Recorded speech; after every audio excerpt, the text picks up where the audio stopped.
What's up, everybody? Steve Sterlacci here. I'm still recovering from my NAMM trip. I'm just shot. Just tired. No NAMM thrax or anything this year. Not sick. I actually took good care of myself while I was out there, but just tired. Obviously, it's been a long couple days. So I wanted to put together a video of my best and worst from the NAMM show 2025. I did post a vlog yesterday or 2 days ago of just, I don't know, I'm considering the vlog a little bit different. The vlog was just my experience there, having fun with my friends, what I did, what I saw. And this video is going to be my favorite things and my least favorite things. So, yeah, let's get right into it. First, I want to start with giving a big kudos to the Amplify 11 people and the guys that are handling the creators, because they really did a good job giving out creator badges to people with channels and putting together creator lounge for us, separate areas, exclusive access to things. So big kudos to them for really making NAMM a friendly place for creators. At the end of the day, the NAMM show is about making connections, making business deals and stuff like that. So I think having the creators that are going to be pushing content out for NAMM, for the brands, I think it's a really good idea for them to capitalize on that. So kudos to them right off the bat for that. And I'm going to start off with this because I'm using this. This is an Anatomy of Sound pick. And it's a very unique design because it looks like a booty.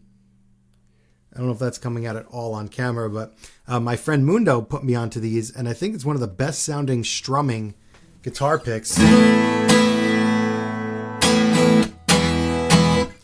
that I've ever played. It's like so warm and takes out a lot of the attack. Normally, strumming and acoustic, you'll get a lot of attack. This doesn't have a lot of attack. It's a real nice, smooth sound. They've got a bunch of different shapes, and it's 3D so that you actually put your hand, you actually grab it. There's some science behind it too that I don't quite know about, but you could check out their website. And I just kind of pulled up all the websites of stuff I'm talking about. Anatomy of Sound, they've got all pick comparison tools and different things for you to look for. Okay, I'm going to put this down.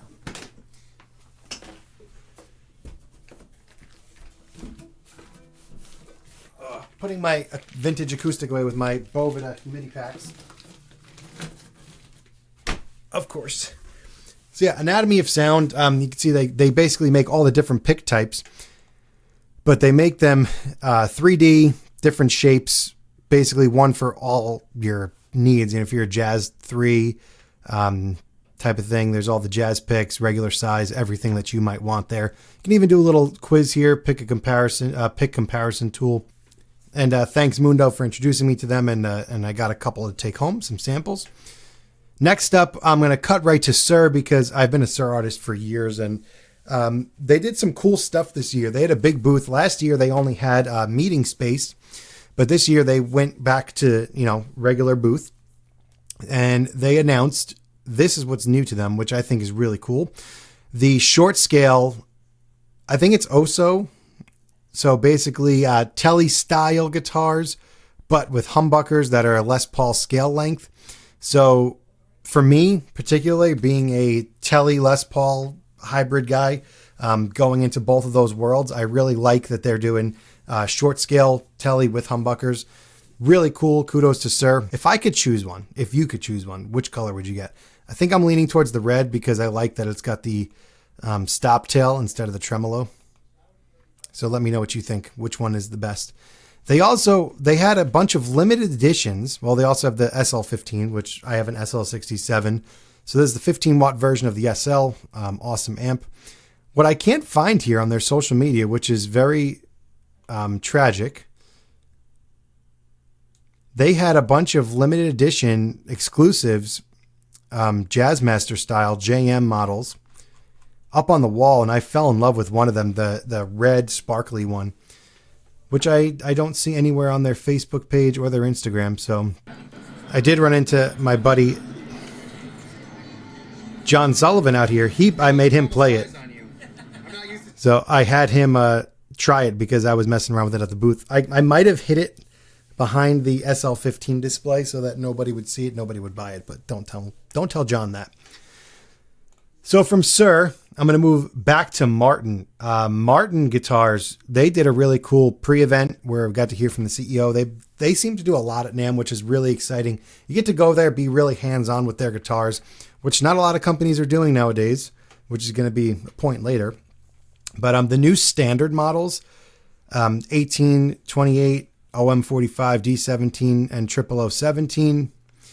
The standard series has been kind of remade, and it's funny, I almost bought a custom shop authentic for a lot of money recently, and because it had certain features that now they implemented into the standard line, so I think that was kind of a curse at the time that I thought, but now is looking like a gift. So I'm most interested in the D18. And you see the new stuff that they got here. Where am I at here? This is just about the D18 and the colors. The standard series for 2025. We have the Golden Era top bracing and the Golden Era tops that you had in the Modern Deluxe series. A reimagined neck profile, which really felt great. One of the best parts about NAMM is actually going and trying out the physical neck profiles. Thinner fingerboard and refined bridge and heel for improved playability and aesthetics. And they also did this cool thing where now the nut will follow the shape of the headstock. So instead of being flush with just the fingerboard and having that gap, it's going to be totally in full contact with the headstock and the fretboard. So that should add some more contact. More contact usually means more sustain and better sound. And this, what color would you pick on this too? We had standard, satin, I think is my favorite, 35 burst, 35 sunburst, and the 33 amber tone. Which of those do you think looks best? So yeah, Martin definitely on my best of list because this new standard series looks awesome. I also may have made out with a couple of their expensive guitar picks and tools when NAMM let out, and I was able to go and see what people didn't want to take home. Don't tell anyone. So Bad Cat is up next. If you've watched this channel, you know that I have my favorite amplifier right here. A matchless Samson Era DC30. The Samson Era is the era in which Matchless first started. Mark Sampson and the current owner, Phil Jameson of Matchless, they started the company. And long story short, Mark Sampson was no longer with them. Then Mark started Bad Cat. Then Mark Sampson was no longer with them. That history is out there on the internet. You can go find that. He's back. And now, instead of having a Mark Sampson Era amp, they are coming out with a new product called the Samson Era 30. This was the best amp at NAMM. And I think most of the other creators and players that I talked to plugged into this thing and were all blown away, myself included. It's awesome. It's basically a reimagined HC30 that Mark basically has had all this time to think about improvements and make adjustments to. It's dead quiet. And it's got a really cool feature where you can blend the two channels. So the EF86 channel and the normal channel can now be blended, and you have independent controls over them as well as an overall master volume. And all of that, of course, is foot switchable. You can switch, I think the foot switch is here for what channel you're on. And this is where you could turn the blend on and off. Then you have your master volume here, an independent volume. Oh, wow. Look at that. You can even zoom in. So there's your EF86 12AX7 channel, and there's your blend knob. These are very expensive. They're point-to-point, hand-wired, the real deal. Probably overbuilt, probably really heavy, but as Tom Bukovac says, good tone should be heavy and hard to carry. But yeah, that's my most exciting amplifier. I think that's the only amp that I think I have on this list. But speaking of amps, we'll go to Tonex next, because Tonex had the Tonex cab, which they leaked earlier on, or not leaked, they announced earlier on. But right after NAMM, they now announced that they have a editor coming later in February. Hopefully I can get access to this early and put some content out, because I've got a good relationship with IK Multimedia. But they now have an editor. This is so needed for Tonex. I've been saying since Tonex 1 came out, you're an absolute moron if you don't buy a Tonex 1 to at least have as a backup. Even if you're a tube amp purist and you'll never ever gig digital, having a Tonex in your back pocket, your ace up your sleeve, if anything ever happens as a backup rig, and you'll be able to have usable tones or usable quality tones. It's a no-brainer for everybody at this price point to have a Tone X1. And yeah, now that you have the desktop editor, this looks awesome. Everything's more organized. I'm curious to actually get my hands on it because right now to edit on this is a nightmare. Anytime you're using the Tone X pedal or the Tone X1, editing is awful because you've got to use the editor, then you've got to pull it up in the DAW to try it, and you've got to be in bypass mode. There's so many hoops that have turned people off to Tone X, but this will, I think, bring so many more people to Tone X, and I think now's the time to be a Tone X user. If you've been on the fence, now's the time. Next up is one I didn't expect to make the list, but I met up with the GM of, is he GM or is he president? Yeah, GM. I met Rich at the NAMM show, and he put some of these Dan Huff spec James Tyler guitars, and rest in peace, he passed away, Jim Tyler, but the way that everybody talks about him, he was obviously such a legend in the industry. So many of your favorite players play his guitar, but he makes these Dan Huff spec Super Strats with this mid boost circuit that just, anyone that touches this makes it sound incredible. There's demos of them all over the place, but James Tyler guitars made this list just because of me sitting there and playing this for 5 minutes and checking out some demos and being like, wow, this guitar, it's just different. It's tuned. It's not like it's not a gimmicky thing. It's not a gimmick guitar that's got all bells and whistles on it. It's just got tools. Like, it's a tool. It's a beautiful guitar, obviously, but it's a freaking tool, like one that does everything. So I was really impressed with this as a guitar. Obviously, it's a classic style, but it's so much more than that when you get into what the controls do and what this thing's able to pull off sonically. It's all of your favorite guitar tones that you've ever loved. That's this guitar. We also had Quilter announcing the new Elevate, which is a more analog-friendly amp modeler, I think is what they're going for. They had me in the Airstream and asked me to come and play. So I got to check this out. They spelled my name wrong, but yeah, I got to see what this thing can do. It's a killer little unit. I think it's going to have some work to do before it competes with the big boys, but if you're more of an analog fan, it's very tangible. There's no touch screen. There's no screens, no menus. It's just like, hey, here's what you can touch on it and how to adjust it. And it sounded really good. It felt really good. I'm curious how this is going to pan out as far as comparing to the competition goes. They also have the direct amp, and they've got a bunch of other stuff. They make probably the best actual speaker. It's an amp it's a flat response amp, so it's probably one of the best ones for amp modeling. You should check that out. All right, so now let's talk about my worst of NAMM.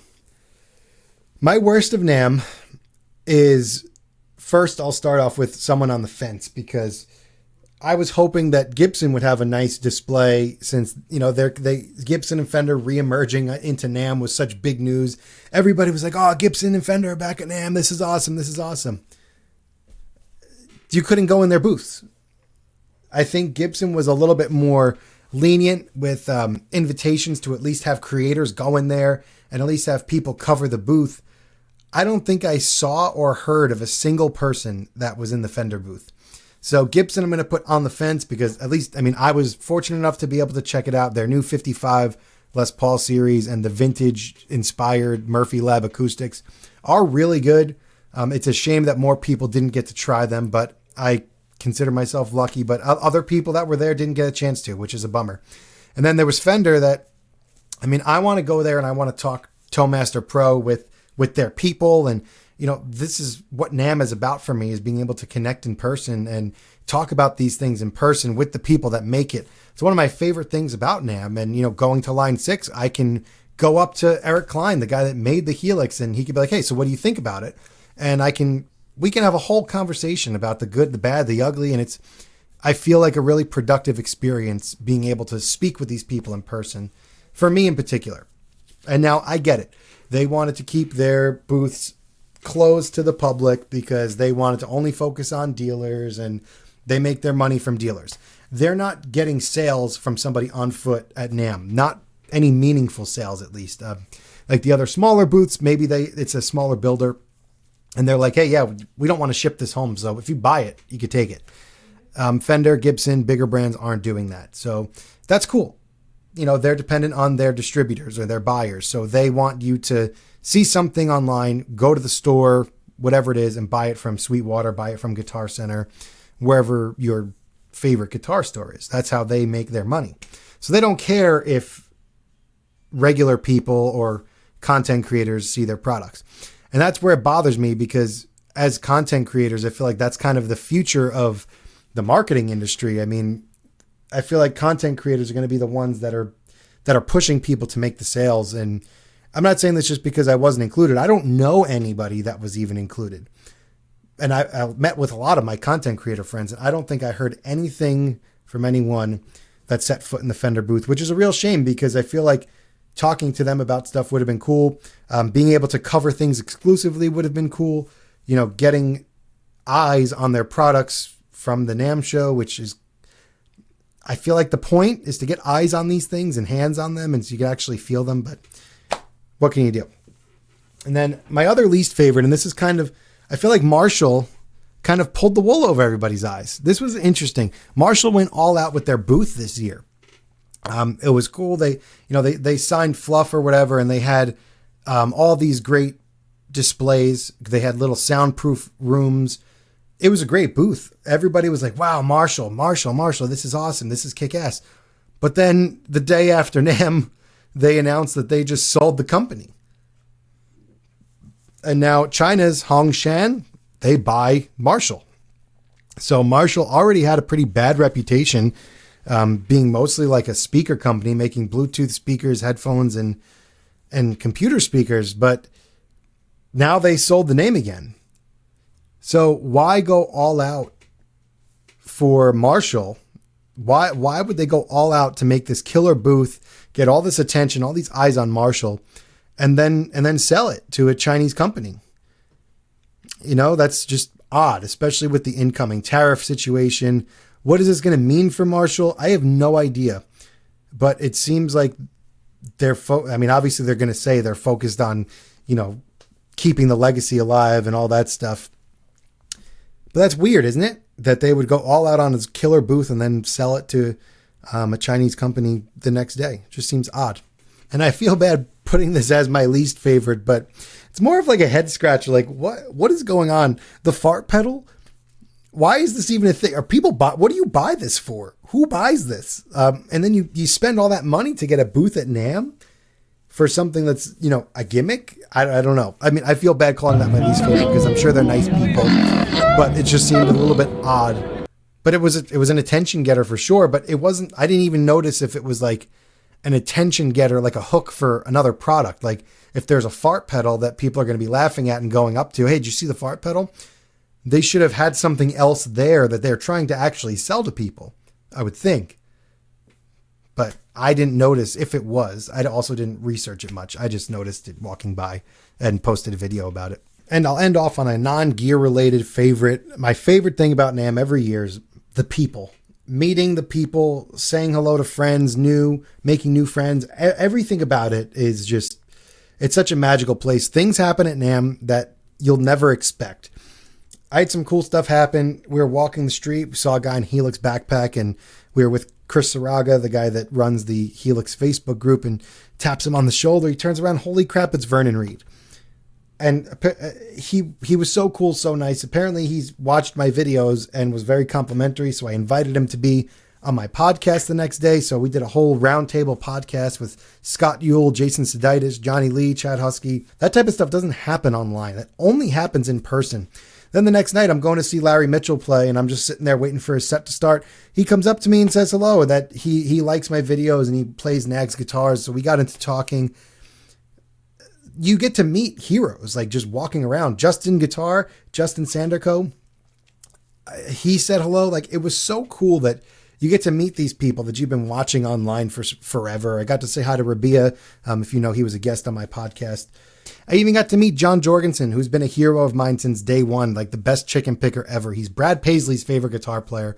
And my friend Mundo just was walking with him and was like, oh, hey, do you know John? And I was like, do I know John? I know John. So I got to meet John Jorgensen. And I got to meet, by the way, from the Samson era, I got to meet Mark Sampson, which was so cool. Even things like hanging out with Joe B., the president of Yamaha Guitar Group. I will say that nobody does what this man does. Joe B. hangs out with the people that use his products. And he's the president of Yamaha. Like Yamaha. And he doesn't have to hang out with us. He doesn't have to come down and give us time and hang out with us and ask what we're thinking of everything. But that's a testament to Line 6 and Yamaha Guitar Group that someone like him is in charge, and he's just so cool and down to earth and willing to come and hear you out and spend time with you. Just such a nice guy. I love Joe. Hope you see this, Joe. So just getting to see these people in person, it solidifies relationships with the brands, but it also gives you such a unique opportunity to really connect with these people on a personal level. And there's just nothing like it. So I love NAMM. This was the best NAMM, in my opinion, since the pre-COVID days. Had a great time. And I think NAMM's officially back, getting better every year. And I'm really excited about where it's going in the future. So let me know what you think about my best of and least favorite of NAMM. And if you made it this far, thanks for watching. I'll see you in the next one.